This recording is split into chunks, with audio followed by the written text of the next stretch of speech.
Have you hit record yet? Should I go? Yeah. I'm going to pretend I'm speaking to hundreds to help my ego.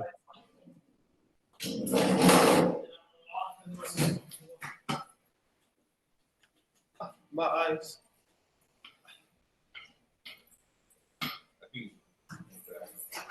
Introduce yourself, fellas. Alright, I'm Elijah Ellie. I kind of came late in the school year. I'm a transfer student, but I'm still learning the ropes. I'm Hawkeye. Last name Hook. I throw off from time to time. My gosh, just turned out I can't really hear what you're saying, but if there's any questions, read them to me. He's got a radio voice, so he has a deep voice here. Yeah, good. He couldn't hear you. He says. Oh. Yeah. Yeah, my name is Hawkeye. I draw from time to time. I'm okay at it. What else? Introduce yourself. Okay. Good. So tell us a little bit about what you do, Ed. Well, I'm a storyboard and production artist for TV, movies and commercials. And I've been doing it in New York for about 16 years. Yeah, and it's a good way to earn a living, So I didn't get it until I was a little later, till I was 34. And I had a life in London before I came to the city. And it's a good job. And it's been a consistent job, which is very nice, considering it's a creative job. And that's kind of rare. He's live? Yeah, it's fine. This is the guy I was talking about. That's coming. Oh, he's So what was the reason why you got into storyboarding? What was the desire? I needed to earn a living. And my one life skill is being able to draw. I got to the city and my wife actually suggested it and to go for it. And so I did a few jobs I found on Craigslist. It's that far away. This was in Craigslist. I don't even know if it's helpful for that kind of stuff anymore. So I did about 10 jobs just through Craigslist. About my first 18 months in the city. Then all the time I was applying for agencies for artist representation because it's really, really hard to earn a living unless you've got an agent. Because just the legwork of getting your artwork in front of people and having a kind of meet and greet and getting people to even view your work is so difficult because this city, it's very competitive. But once you've got an agent, it kind of tells the client that you're going to be reliable, you're going to be experienced. And also if the job heads south, the agent is a good buffer between you and the client. But the agent never really heads south. Their job never really heads south. So, yeah, getting an agent is the most important thing, I think. But at the same time, it's really quite difficult. It took me a year and a half applying to multiple agencies, sending them my work, the work I'd got through Craigslist, working on the zero budget or no budget commercials, like colleges and stuff, and low budget movies. And then once you got that, also, yeah, I didn't even get famous as my current agent until my second attempt, because my first attempt, they said, no, you're not ready. Then I did more work, and about 3 months later, I applied again, and I got representation. But even then, I was on like a 6-month contract where if it didn't work out after 6 months, they were going to kick me off the roster. But it worked out. Because the agency in that first 6 months, the main thing they want to work out is if you're reliable. Because they know you can draw, they know you can be creative, but I don't know if you're going to be reliable. Because you could be a flake. They don't know. That's key important, guys. Being reliable, right? Being on time. Trustworthy. Right? Trustworthy. Finishing, right? Deadlines, right? Deadlines are super. Because also you have to appreciate this job we do is just such a blessing of a job. You're not digging ditches. You're not having to deal with Karens. You're not like having to deal with sick kids. It's just such an easy job. If And the single most important thing is then to be reliable, because you do hear every now and then about artists being difficult, and it's like, what the? This job is you're drawing pictures. How can you?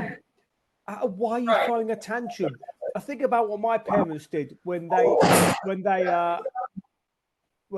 got to London like 60 years ago. What they had to do for a living, and it's like, oh. So I think this is an easy job, and I'm very grateful I have it. And I hate. So every now and then I do moan.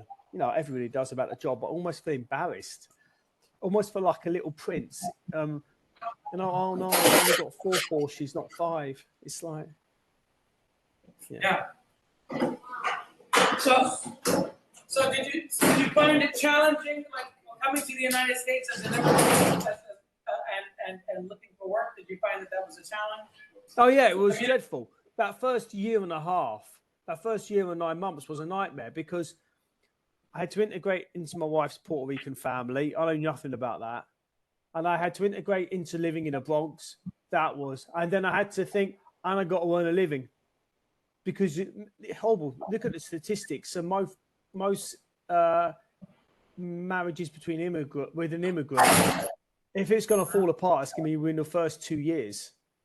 And so I'm juggling so many balls, just desperately trying to keep my life together and trying to start a career storyboarding.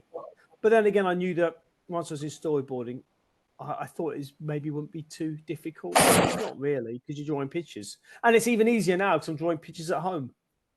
Also, you're only dealing with, for the vast majority of the time, you're dealing with experienced, sane, ambitious, hardworking people. You very, very few flakes. And you don't want to be that flake. That's another, you don't want to be the difficult person in the team. And that's, you know. But these two also. For young people, these guys are all, some of them are graduating this year, right? Like, yeah. What would you say? Do you think it's easy for a young person to get into the industry, or do you think they look for more older, experienced people? Where do you see the innovators? Can you draw? Can you draw? Can you do as you're told? And can you be reliable? Basically, can you draw and can you be reliable? That's all you need. It's kind of not difficult. But it's the same with any job. You've got to do as you're told. I mean, also remember, you're getting paid quite nicely for a very easy job, drawing pictures. So why would you be an asshole? Why would you make things difficult? Right. What if you can't draw and you want to go into the industry? Can they teach you how to draw? No, you can't draw. The reason I could draw is I was a strange little weirdo as a kid. So I spent too much time on my own drawing.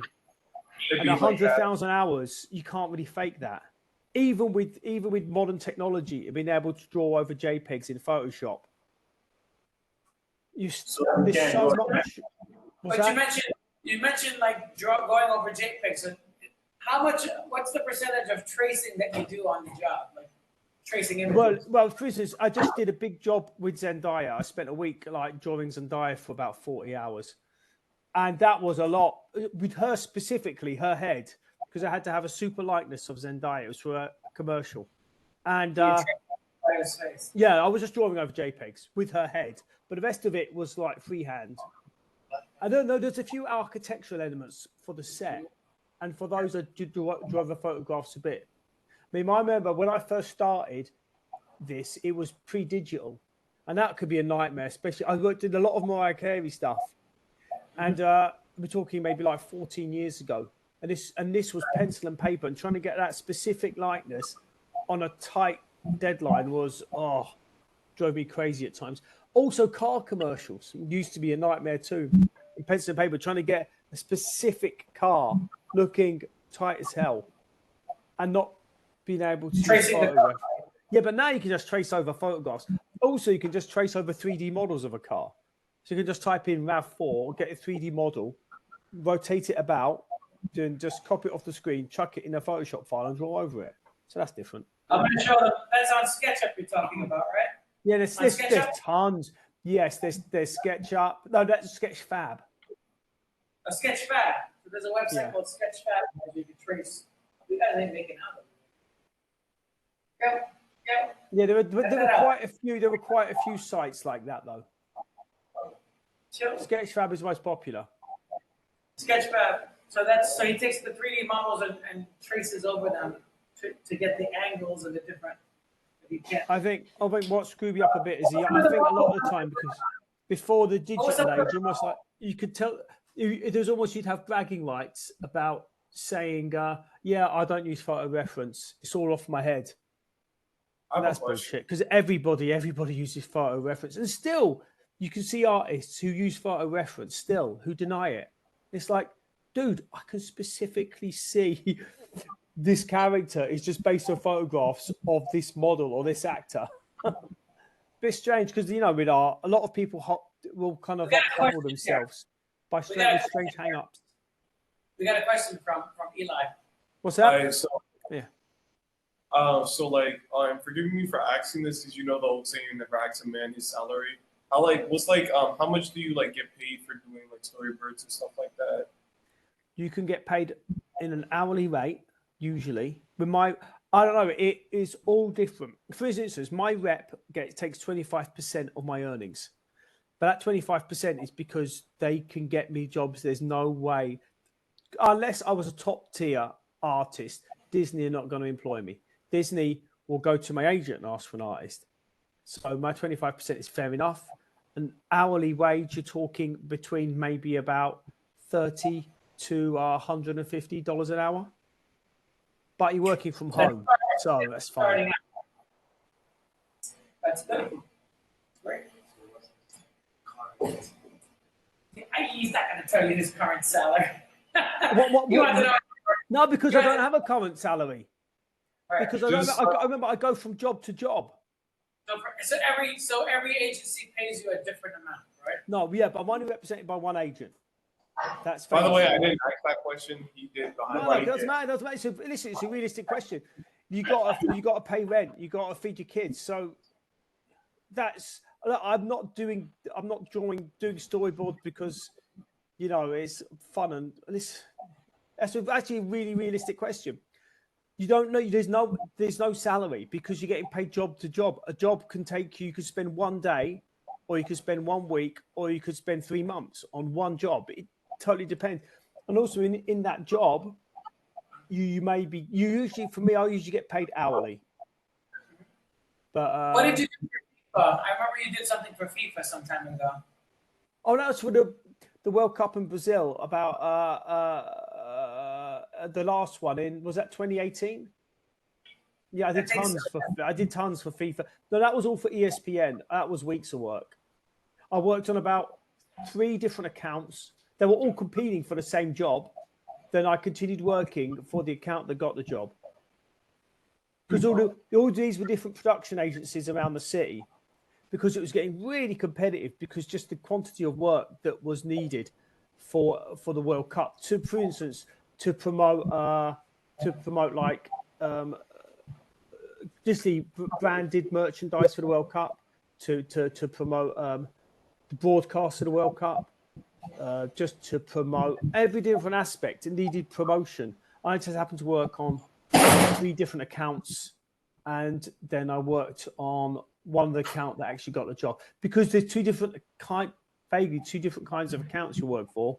A pitch is this when a production company is trying to get the job, and if they get the job, you'll actually just storyboarding the actual film shoot, because they're basically. If one work, my company wants to do something for ESPN, I'll put together a small package to show you my basic idea. And then if they like my basic idea, they'll say, you can continue on with it. But if they don't like my basic idea, they'll say, no, we're going to go with somebody else. Yeah, but I'd encourage anybody to get into. Also, the great thing about media in New York City is there's tons of opportunities. And for me, my personal experiences, it's very nice working with an interesting, diverse set of ambitious, creative, sane people. Because I've worked at the other end of things.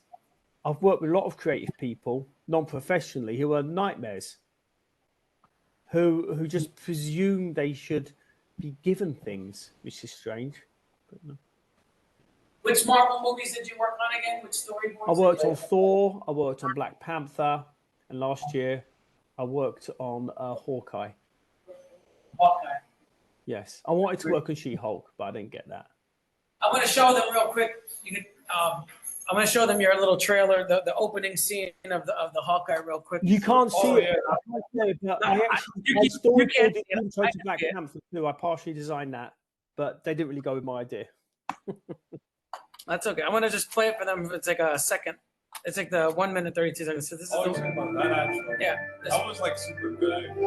no, this is his work. These are all his drawings. He worked with a team of people.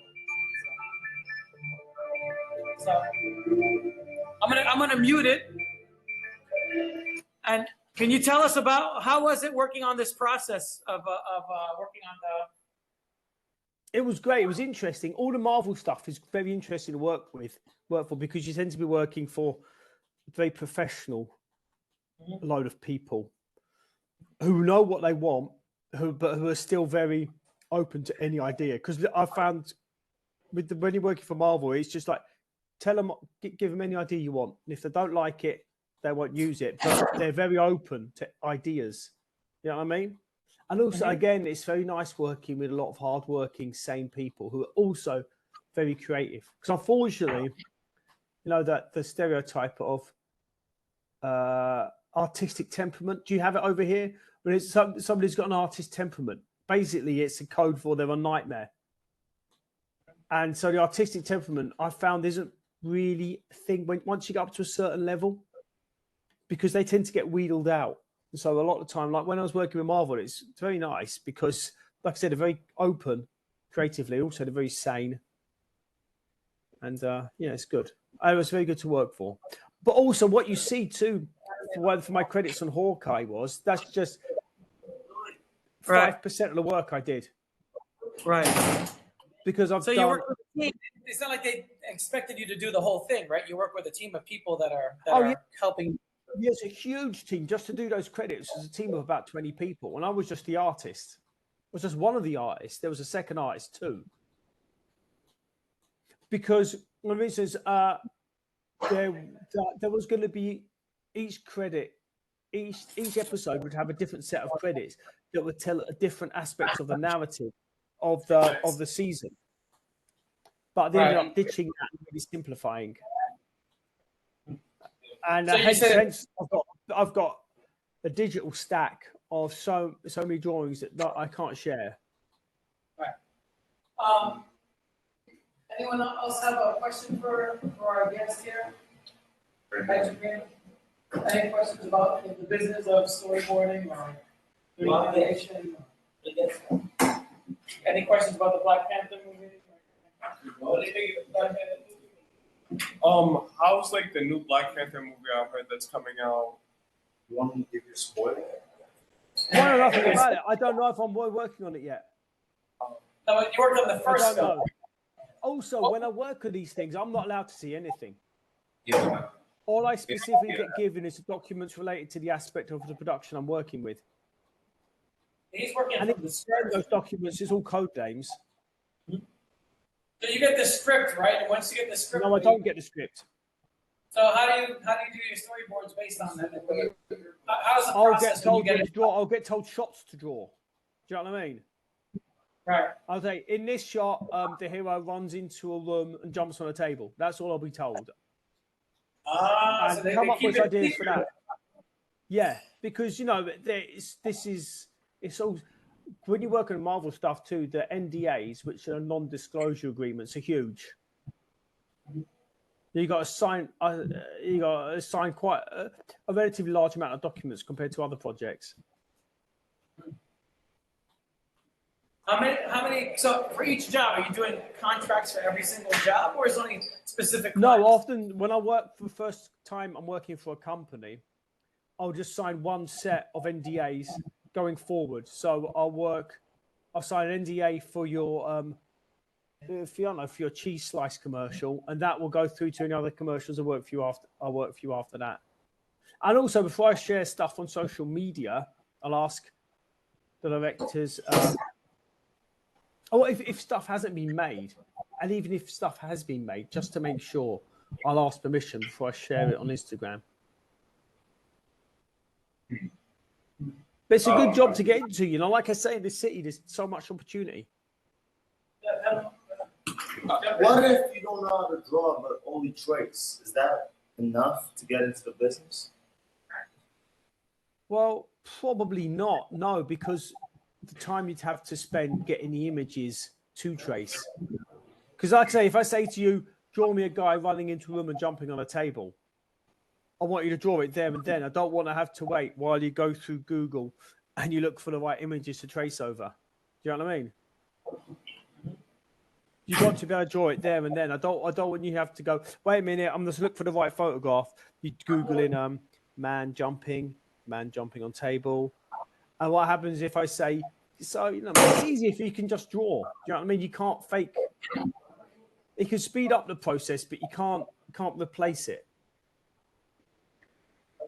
I have a question. So, say if are you good at perspective drawing? Because that's one part of drawing I struggle at. I'm like good at drawing because I've been doing it ever since elementary. But when it comes to perspective or coordinating, Yeah, I could draw perspective. I mean, when I was growing up, that was a big part of learning how to draw when I was a kid. Anyway, was learning perspective. 1 point, 2 point, 3 point. I got my head around that quite young. But then again, that's not. You can kind of cheat perspective these days. It's never been easier when you're drawing digitally to cheat perspective, but it's hard to cheat something you don't fundamentally understand. Do you know what I mean? I think I can cheat perspective because it's a just get it. I don't know how to. Yeah. The thing is, after all this conversation, the main thing is you got to draw so much as a child and adolescent to get good at this. And it's just what I did as a kid. I wasn't playing basketball. I wasn't in a band. You know what I mean? I wasn't going out carousing. I was just drawing a lot. And also I was being creative too. Did someone have to teach you how to draw, or you just learned on the way? No, you draw because you spend hours and hours, thousands of hours by yourself drawing and thinking, what can't I draw? I'm going to learn how to draw that. What can't I draw? And being really brutally honest to yourself about your failings as an artist, saying, oh, this sucks. I'm lousy. This is terrible. I need to do this more and more and more and more. Because you won't find many egos in a storyboard artist because you spend too much time buying it by yourself, cursing out your own artwork. It's hard to be egotistical about it. Well, I've been doing that for years. Every time I'm working on a project, I'm happy about it. And when it's done, I hate it. So. Well, you have to hate it. Otherwise, you've got to be brutal on yourself because nobody's going to be brutal to your face. Because if they think you suck, they're going to want you out of the room as soon as possible. So they're going to be as nice as possible. So you've got to be a major asshole to yourself. That sounds like a gross expression. But do you know what I mean? Because people want you out of the room. If they don't like you, they want you out of the room as soon as possible. And so they'll be really nice. They'll say, oh, I loved your stuff. I'll call you back. I say that personality goes a long way. I see you emphasizing that the personality. Personality goes a long way. But remember, people barely going to be talking to you. Even before I was working at home, even before pre-pandemic, I go in. Often I'd go into a studio, but wouldn't even meet the director. I meet the director's assistant or a producer. Because the director would be busy going around looking at locations or doing casting or at the filming studio. And so personality, as long as you're not, like I say, as long as you're not really out there personality-wise, you're going to be fine. You don't have to be. You can be rough around the edges. You can be a little bit clumsy. I'm not Rico Suave myself. So. He had a question after that. My question was what the finding an agent thing. I heard you say it, but I kind of forgot a little bit. So your process of finding an agent, how was it again? Well, before I came to the city, I had a website. When I met my wife like 16 years ago, she was really like, get a website. This is crazy thing. She'd go, everybody's portfolio is going to be online in the future. And I was like, really? Because my head was still back in a day when you'd hump around the paper portfolio around London, visiting editors, directors, and writers. But so I got an online portfolio literally about 16 years ago. And then everything I thought could have commercial possibilities, I put on that. I came to that city. I had a relatively finessed online portfolio. But then I came here, like I say, I really started hammering into Craigslist looking for any job that would give me a New York Craigslist that would give me a New York relevant, the New York relevant portfolio piece. And that was storyboards. I did, like I said, I did quite a few short movies, no budget movies. I did some commercials for like colleges and stuff which had no budgets. Because your agent wants to find out, like I say, that you have a proven track record of working with people and doing what you're told. Just saying, I can give you 50 frames in 2 days, and then giving the client 50 frames in 2 days. Because it's really difficult. Also, I'm talking about my storyboard agency, Famous Frames. They know how long a storyboard takes by looking at it. So I've been doing it for many, many years. For like, Famous Frames have been about for like 30 years now. And their artists are dealing with storyboards all day. And so they can tell. So you can't say, yeah, I spent 20 minutes on the storyboard and you spent an hour on it. They'll think, no, you didn't. You spent an hour. You didn't spend 20 minutes. Why are you lying to me? Obviously, they won't say that to you. They'll say, yeah, thank you. Great. Next piece. Because, that's why, in a way, it's important to do those jobs where you actually really are doing storyboards. You're not just drawing. There's a difference between just drawing and storyboards. Storyboards, there's other things to consider. But like I say, when I got those, I'd add it to my site, and then I'd send my link to a guy at Famous Frames called Mitch. He was a great guy. He said no. Then about 3 or 4 months later, I sent a link to my site again with tons more work. So remember, I wasn't working when I got to this country, so I had time to just do so much drawing. Also, it's before I had kids, so I could put in the hours every day, drawing. Also drawing for people, not just drawing on my own. You have any questions? Yeah. So what can we do to get better at drawing? What's that? He said, how do you get better at drawing? Like he just answered. Yeah, You just by putting in the hours. That's like if you want to be a good soccer player. Also, not drawing in isolation either. Don't draw in isolation.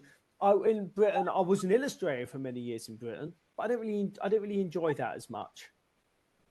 And also, it's really hard because if you don't draw, I draw so much. Really, you can't cheat putting in the hours. You can't cheat hard work. That sounds like an old man cliche thing to say, but you can't cheat hard work. Because I do nothing apart from be a husband, a father, and draw. I don't have any friends. I don't have any social life, any hobbies. All I do is draw. Sounds a bit miserable. Oh, so like, say if you're like already good at drawing, would it be like best to like go to college or just try to like get a job as like an animator? For me, college is much. Well, things what college gave me was the opportunity to draw so much. Also, you're mixing with other very talented young people, which is so important because you don't want to create in isolation. Because then you don't know your level of quality compared to other people. Also, you have to get used to having quite in-depth creative discussions with people. Because a lot of the people you're working with, they're going to be quoting the most obscure artists, whether it be filmmakers, comic artists, abstract impressionists. So you have to be able to know your art history. Just people aren't showing off. People just want to get an idea across. And I would say, this is like a Miro. This is like Francis Truffaut. People just be throwing names at you, and that helps to know your art history, you know your creative history. Like what I did when I was drawing, I would always draw because it's funny to draw on my computer. I would always draw in a call, and I call my friends who are also artists. And then whenever I did something, or whenever I did something, I was like show them the progress, just for some critique. It's nice to have people critique your work, especially as you go. Oh, instead of this, reasonable. All right. Yeah. We have another question here from Emmanuel. What I wanted to say was the budget. Like, how exactly does it work? Like, I heard that to make like an animation or something, it's like very expensive. But like, where exactly do you put the money to like make it? Like, you can make it out of like from scratch, right? Why would money be needed except to pay them? So I don't understand the question. Can you simplify it down a bit for me? The question. What was the question? Why would you need money? You don't need money to create animation, just to pay the animators. So how does making animated movies get expensive? Basically, he wants to know about the budgets and stuff. Well, no, you got to pay people. Yeah, he means that actually making animation in computer doesn't cost that much. But why do they use so much money to make animated movies? But you're not really just paying the animators. You're paying the animators. Paying if it's an animated movie, you're paying the animators, the voice actors, the background artists, the illustrators. Exactly. Yeah, I guess he's asking like, why is it so expensive? Why is it so expensive? I think Because you're paying. Listen, the amount of people who just made a 30-second credit sequence for Hawkeye, what I worked on. All I know is how much I got paid. I don't know how much the producer got paid for the credits. I don't know how much the director. And then you got sound, you got editors, you got several animators. Also, you get all these people, like I say, they know how to be creative, but they are so reliable. Because you don't want to be the arsehole that drops the ball. You don't want to have to go to the director, oh, my artwork's late because I slept in. I mean, how embarrassing. You're an adult. one of my students wants to know, is it a stressful job? Do you find it stressful? No, it's not stressful. You're drawing pictures. I've had so many shitty jobs. I didn't get famous jobs. I've had so many shitty jobs. So I can see, I know how storyboards is in like the line from the crappiest job in the world to being some inheritance brat. And dude, how this is not a stressful job. I think about what my parents did when they got to Britain in like the late 50s, the work they had to put in. Because they had to deal with incredible amounts of bullshit, and it's such an easy job, dude. And if anything goes wrong, it's probably going to be your fault. Because listen, you're not a producer, not a director. You're not having to deal with millions of people. You're not having to deal with actors. You're not having to deal with just sitting at home drawing. It's not difficult.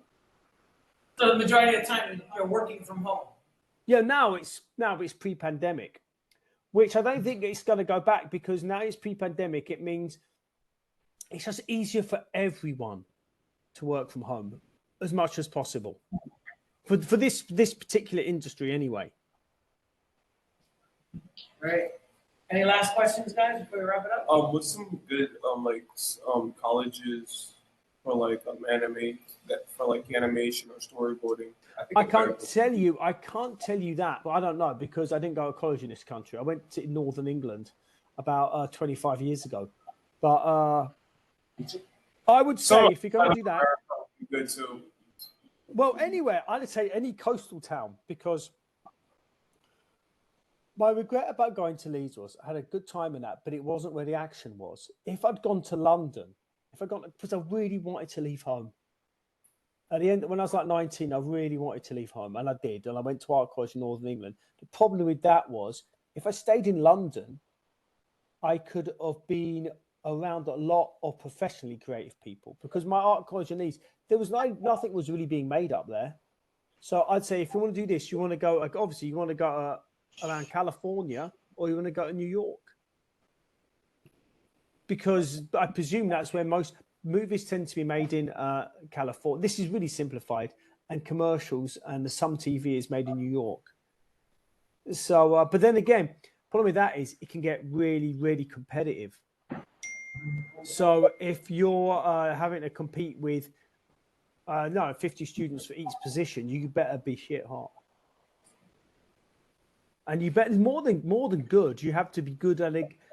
I don't know how it is. So you must be kind of certainly savvy, because I could just sit in my parents' basement between 13 and 18 and be drawing 60 hours a week. But I come to my interview for our college and I've got drawl and I'm a scruffy and I'm a monster and I can't communicate. So, you know, it's kind of everything you're probably told by your tutors. Like, you can't fake hard work. You've got to come across as professionally pre-qualified when you go to our college. Again, you can't fake hard work. You got a horrible thing to say because you just sound like an old geezer. But you can't fake hard work or putting in the hours for drawing, you know. For anything creative, whether it's music, you've really got to put in the hours. Music is maybe different if you're like audience facing. You can have charisma and a whole team behind you to support the music. But for what I do with drawing, it's just me on my own. So I can't really, yeah. Just putting in the hours. Also not lying to yourself about who you are, about what you do. Then so would you say art is a plan A or a plan B? Like, you know, a lot of the parents might be saying, no, don't. The problem is the only reason I succeeded is because I had no plan B. Failure for me wasn't an option. I mean, if I hadn't got in this career, God knows what I'd be doing. So I can't do anything else. You know what I mean? So just stick to plan A. If you want to be an artist? Yeah, but then again, I can stick to plan A because I'm good at it. I had other hurdles that were getting in my way, but hard work and ability weren't one of them.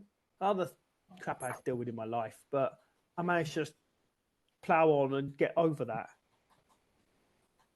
Also, it helps, so like everything in life too, who you associate with, because you don't want to be associated. If you associate with a load of bullshitters and a load of lazy cheats, then you're probably going to become a bullshit and a lazy cheat.